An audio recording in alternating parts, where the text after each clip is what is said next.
Mis amados y queridos corazones, tengan todos ustedes muy buenos días, buenas tardes, buenas noches, dependiendo el país y el lugar donde tú te encuentras.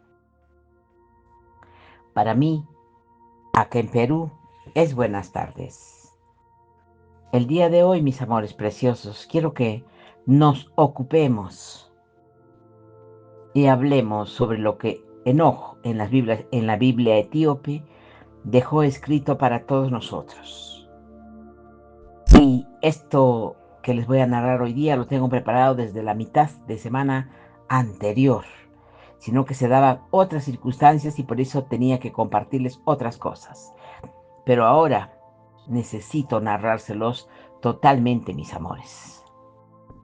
Porque según las páginas suprimidas del libro de Enoch, lo que vemos brillar en el cielo nocturno no es una roca muerta, tampoco salpicada de cráteres de impacto al azar.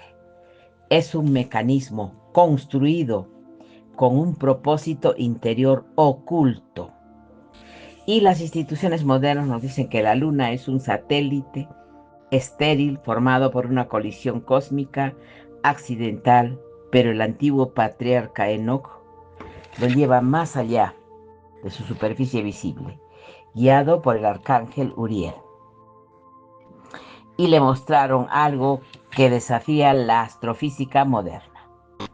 Una nave que funciona con un calendario mecánico preciso, con portales físicos de entrada, cámaras interiores y un carro tirado por un viento cósmico.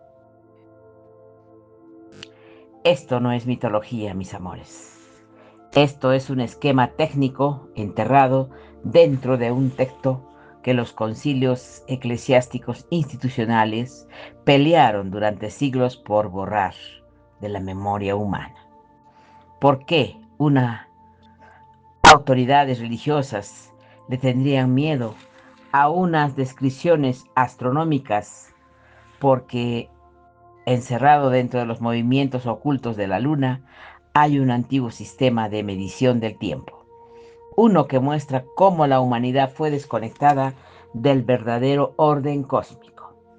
Y para entender por qué este motor celeste fue arrancado de nuestras Biblias modernas, hay que viajar al desierto de Judea. En 1947, donde un pastorcillo rompió una vasija de barro y destapó los planos matemáticos suprimidos del cielo, en la cueva 4 de Qumran, entre las ruinas de una antigua comunidad. Los arqueólogos no encontraron poesía religiosa ni proverbios morales. Encontraron fragmentos en arameo antiguo catalogados como 408 y 40 de 9, que contenía una matriz astronómica tan compleja matemáticamente que dejó atónitos a todos los estudiosos del siglo XX. Y esos pergaminos desmoronados son los restos que sobrevivieron de lo que los historiadores bíblicos llaman hoy el libro astronómico de Enoch. Un tratado que abarca los capítulos 78 al 8 y 2 del canon enoquino, dice acá, una Biblia de los etíopes, mis amores, protestantes estándar de 66 libros, e incluso los apócrifos católicos no contienen ni una sola descripción. Claro, no les convenía, mis amores. Técnica de mecánica orbital, pero la Iglesia Ortodoxa etíope, el único cuerpo cristiano que logró proteger el canon completo de 81 libros de la censura imperial romana, conserva un texto que se lee menos como teología religiosa y más como un manual de ingeniería celeste, y para entender que se eliminó de las escrituras hay que mirar el contexto histórico de la canonización. Durante el siglo III, mientras la Iglesia institucional consolidaba su poder bajo la autoridad romana, los concilios teológicos comenzaron a podar sistemáticamente los textos sagrados. ¿Por qué? Porque el libro de Enoch presentaba un universo que no podía ser controlado fácilmente por jerarquías humanas. Narraba los cielos como un vacío místico y abstracto, donde vio se sentaba en una nube lejana. Enoch revelaba un cosmos físico e interactivo, gobernado por leyes específicas y poblado por supervisores angélicos, conscientes, y cuando la Iglesia romana estableció su calendario estandarizado y su autoridad litúrgica, un libro que detallaba las revoluciones matemáticas exactas del Sol, la Luna y las estrellas, amenazaba su control sobre la medición religiosa del tiempo. El libro astronómico fue etiquetado como pseudo epigráfico y tratado como un conocimiento prohibido durante más de 15 siglos. Los rollos del Mar Muerto demuestran que los antiguos israelitas trataban este libro como verdad funcional. En el capítulo 73, Enoch describe su encuentro con lo que llama el luminar menor, que nosotros conocemos como la luna. Y Uriel, el arcángel, cuyo nombre se traduce como el fuego de Dios o la luz de Dios, actúa como guía de Enoch, apartándolo del plano terrestre para que observe la maquinaria de los cielos. Enoch nota que la circunferencia de la luna es como la circunferencia del cielo, y entonces registra un detalle que rompe con la imagen estándar de su astronomía antigua y dice: y su carro en el que ella cabalga es impulsado por el viento, y la luz le es dada en medida definida. Fíjate, en la terminología, la luna no se describe como una esfera estática, flotando en el vacío, sino como algo que cabalga en un carro, una nave en movimiento impulsada por una fuerza invisible, que Enoch solo puede llamar viento.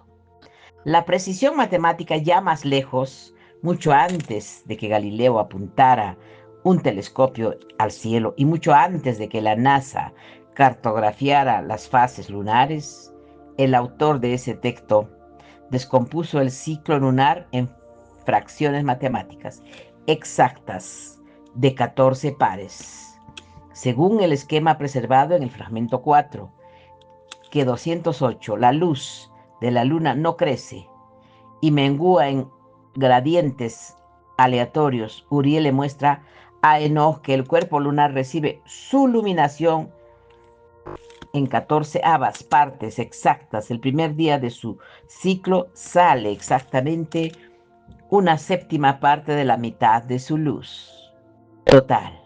Cada mañana siguiente, mientras avanza con su trayectoria orbital, se le añade una medida fraccionaria adicional, hasta que el día 14 su disco completo queda iluminado, con exactamente una séptima parte de la intensidad del Sol.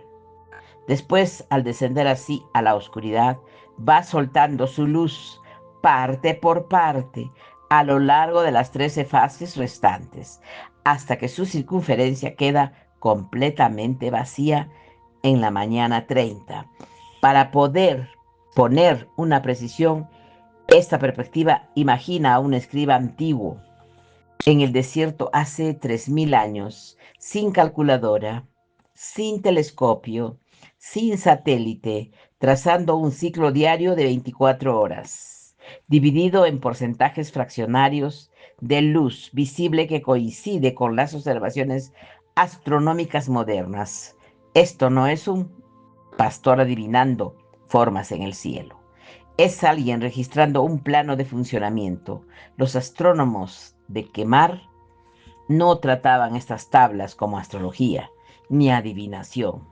Los investigadores que las han estudiado las describen como una teoría científica del horizonte independiente y sofisticada que permitía cartografiar con precisión los movimientos celestes a lo largo del paisaje de Judea.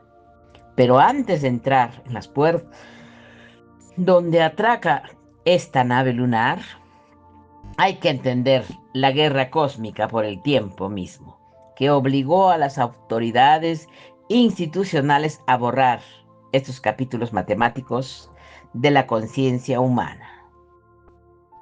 Y toda la supresión de estos textos no fue solo quitar unas tablas astronómicas, fue un golpe destinado a dejar ciega a la humanidad ante un engaño temporal. En la visión de Enoch, el mundo, el cielo, es un libro abierto, es un reloj inalterable puesto por el Altísimo para regular la existencia humana.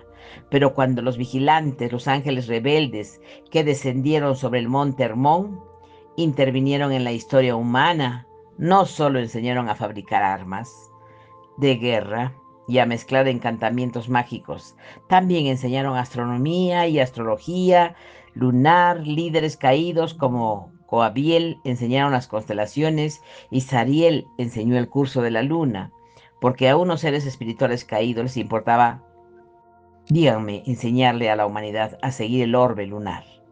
¿Por qué? Por desviar la atención humana de la arquitectura solar hacia un calendario lunar irregular, desconectaría la conciencia humana de los tiempos señalados por el Creador. Desconectaría la conciencia humana de los tiempos señalados por el Creador.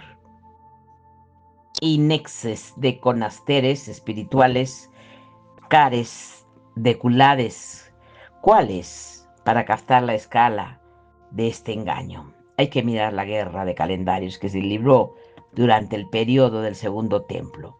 Un conflicto bastante intenso como para expulsar a los esenios de Jerusalén entera y llevarlos al desierto de Qumran. En la cosmología de Uriel, le revela a Enoch, el universo funciona con un año solar de 364 días. ¿Por qué 364 días? Porque es divisible limpiamente entre 7. Y en el calendario de Enoch, cada año consta exactamente de 52 semanas, lo que significa que cada festividad, ¿dónde está? Cada festividad, cada estación y cada día de la semana cae en la misma fecha, año tras año, siglo tras siglo. Siglo es un sistema donde el cosmos refleja el orden del reino celestial. Sin años bisiestos, sin ajustes artificiales y sin tiempo perdido en ciclos irregulares, entonces llegó la instrucción de los vigilantes. Cuando esos 200 seres angélicos de alto rango cruzaron sus límites celestiales, introdujeron en la humanidad un sistema de conocimiento corrompido. Incluía la manipulación del ciclo lunar para la adivinación astrológica. El capítulo 80 del libro de Enoch habla sobre esa manipulación exacta y le advierte a Enoch, el ángel, que en los días de los pecadores los años se acortarán y su semilla se retrasará en sus tierras, y los campos y la luna alterarán su orden, y no aparecerá a su tiempo. Lee estas palabras con mucho cuidado, mi amor. La luna alterará su orden. El texto está afirmando que a medida que aumenta la corrupción humana, el comportamiento de la propia nave lunar se distorsiona. El año lunar dura solo 354 días. El déficit de 10 días contra el ciclo solar Enoch de 364 es una civilización que abandona la arquitectura solar por un calendario lunar que pierde 10 días cada año. En 3 años ya está un mes entero, fuera de sincronía, y con el cosmos verdadero. Para la comunidad de Canaán eso era una catástrofe espiritual, no un desacuerdo menor, de agenda. Seguir una línea de tiempo lunar significa que celebrar los días santos en los días equivocados, orar a las horas equivocadas y salirse de la alineación con los coros angélicos que adoran en el templo celestial, para mostrarle a Enoch cómo se gobierna físicamente este mecanismo de relojería. Uriel lo lleva a los confines de la tierra, donde la bóveda de los cielos se encuentra con el horizonte. Y Enoc vio un espacio vacío. B. Estructuras arquitectónicas. 6 portales o puertas orientales por las que sale el sol, la luna y las estrellas, y 6 portales occidentales correspondientes, por lo que se ponen. Esto no son metáforas. Y en hebreo y arameo antiguo las palabras describen aberturas literales, portones estructurales, ventanas físicas construidas en el tejido del firmamento. Y en el capítulo 74 expone el funcionamiento mecánico de esas puertas lunares. Enoc observa a la luna entrar en los portales en una secuencia estrictamente gobernada.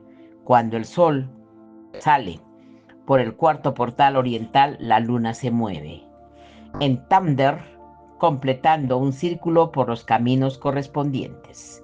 Y Uriel le explica que cada puerta tiene ventanas a derecha e izquierda, que liberan corrientes de viento y de luz que empujan a los carros celestes por sus vías.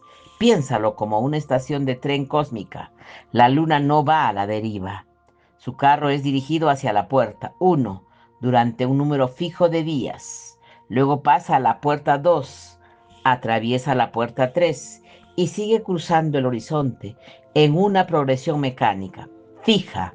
En el fragmento 4K209 de los rollos del Mar Muerto, los estudiosos encontraron una palabra aramea para estas aberturas celestiales: Kirtaya. Ese término raro se refiere a una apertura física más pequeña dentro de las 12 puertas mayores, calibradas para regular la trayectoria exacta de la luz que golpea la Tierra en distintas latitudes y estaciones. Para los escribas antiguos, el cielo sobre sus cabezas era una cúpula construida de engranajes, puertas y ventanas entrelazadas, operada por seres celestes asignados a mantener los límites de nuestra realidad.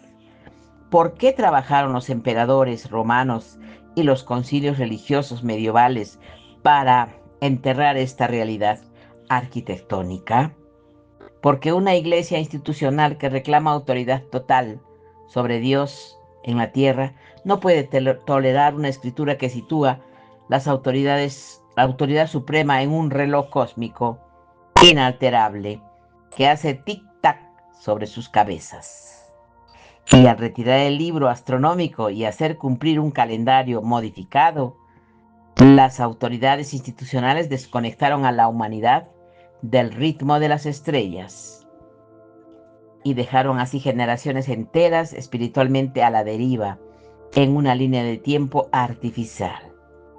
Mientras Enoc nos indica que moverse entre esas puertas físicas, Uriel le revela algo que rompe la visión convencional de la luna, como simple reflector de luz solar.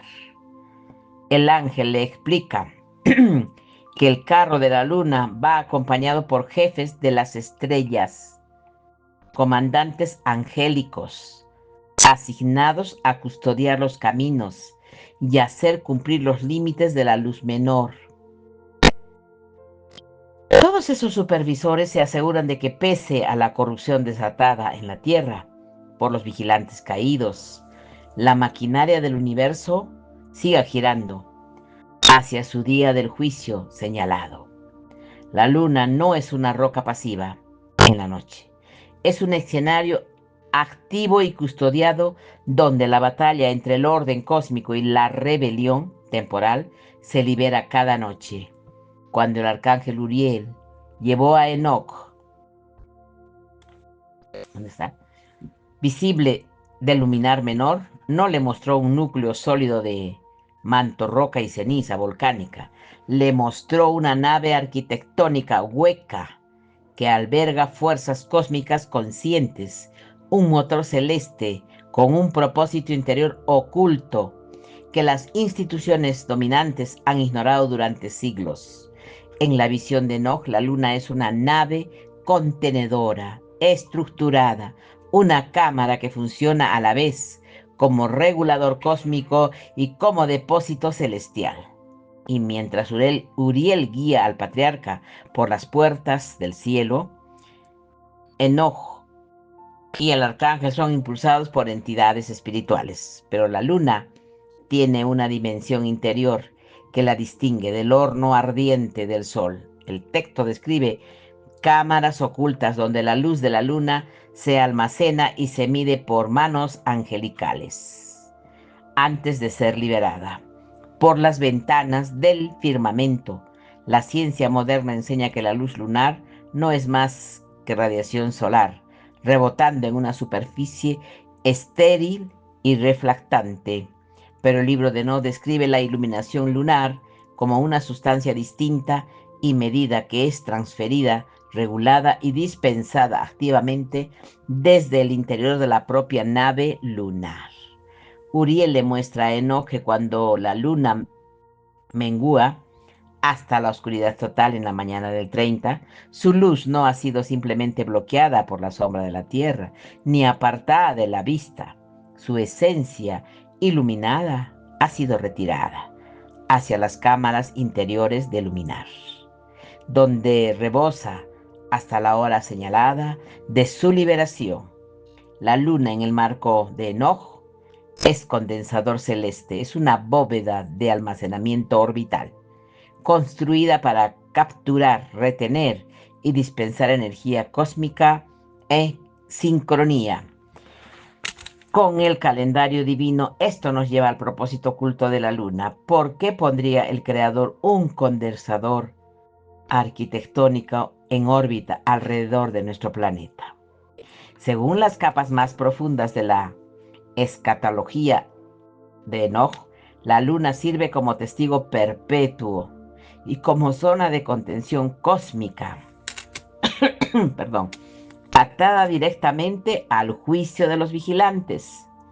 Cuando los 200 ángeles caídos se rebelaron y arruinaron la tierra con su descendencia en los Nefilim, Dios no los vaporizó sin más.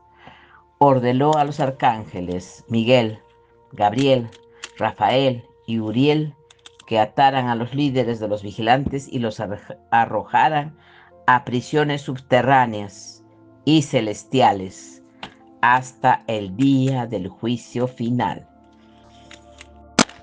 Mientras líderes como Azazel quedaban sepultados bajo rocas afiladas en el desierto de Dudael, los capítulos astronómicos insinúan un sistema de contención mayor para las fuerzas espirituales que corrompieron los cielos. La luna no luminar menor que gobierna la noche permanece como centinela eterna sobre el reino de la oscuridad. Su rígido ciclo de 14 partes es una señal visual colgada en el cielo para recordarles a las entidades rebeldes que su tiempo está estrictamente acotado. Por mucho que hombres caídos y seres angélicos corruptos intenten alterar las leyes de la naturaleza en la tierra, no pueden forzar las puertas de los portales lunares, ni detener el carro de la luna para que no complete su circuito divino. Tienes que entender, mi corazón, que todo lo que te acabo de compartir, para mí ha sido asombrosamente, ¿qué les puedo decir? Interesante. Porque a nosotros nos han hecho creer que la luna es un satélite y que en ese satélite moran las entidades malas, negativas, y cuidan lo que nosotros hacemos y nos envían y nos irradian muchas cosas negativas para acá, para la tierra. Pero yo sé que todo eso lo ha hecho la oscuridad para confundirnos cada día más y más. Ustedes saben que la iglesia institucional arrancó estas páginas y redujo el cielo nocturno a una colección sin sentido de gas ardiendo y roca muerta. Y enseñó, ¿dónde está? Roca muerta. Y enseñó a generaciones de creyentes a mirar hacia arriba y no ver más que un espacio vacío. Pero enojo, con una verdad estremecedora de nuestro universo revelado que vivimos dentro de una fortaleza cósmica interactiva e inteligentemente diseñada, y cada vez que la luna se alza sobre el horizonte, atraviesa su portal oriental asignado y proyecta sus 14 partes, medidas de luz sobre la Tierra. Está ejecutando una orden antigua, declarando que el tiempo mismo está bajo el control del Altísimo. Y los comandantes angélicos apostados dentro de esas cámaras ocultas se preparan para el día en que las puertas de los cielos se abran de par en par. Las líneas de tiempo terrenales corrompidas se hagan pedazos y el antiguo orden de 364 días del universo sea restaurado para una humanidad liberada. Y cuando salgas esta noche y mires esa orbe brillante en la oscuridad, deja de verlo a través del lente de la esterilidad moderna. No estás mirando una esfera accidental de roca muerta, polvo y sin vida. Estás mirando la cáscara interior de una antigua máquina celeste, una nave guiada que cabalga sobre vientos cósmicos y que atraviesa puertas estructurales y corre una cuenta regresiva matemática que lleva sonando desde el amanecer de la creación. El libro de Enoch, ¿por qué mentiría sobre los cielos? Fue suprimido, sí, porque decía la verdad, que nuestra realidad está estructurada, gobernada y vigilada por fuerzas cósmicas, situadas justo más allá de nuestra vista.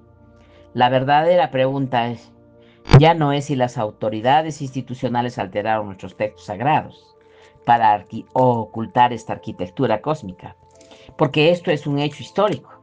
La verdadera pregunta es, ¿qué están ocultando? Sí, sobre los límites físicos de nuestro universo. ¿Y qué vas a hacer tú ahora que ya sabes todas estas cosas? Y que tienes los ojos abiertos a la maquinaria que hace tic-tac, tic-tac, tic-tac sobre nuestras cabezas. ¿Podrás hacer algo tú, mi corazón? Yo creo que lo único que podemos hacer es, cada día que pase, tratar de llenar nuestra lámpara con aceite. Si les he compartido todo esto, mis corazones, es porque deseo que también ustedes sepan la verdad. Y no podemos seguir dormidos, ni ocultando esto que en realidad es hermosísimo, porque todo lo que les he compartido es de origen divino. Y tenemos que vivir felices, porque ahora creo que vale la pena saber la verdad, mis amores. Para mí ha sido un placer estar con todos ustedes. Besitos, estamos en contacto. Hasta prontito.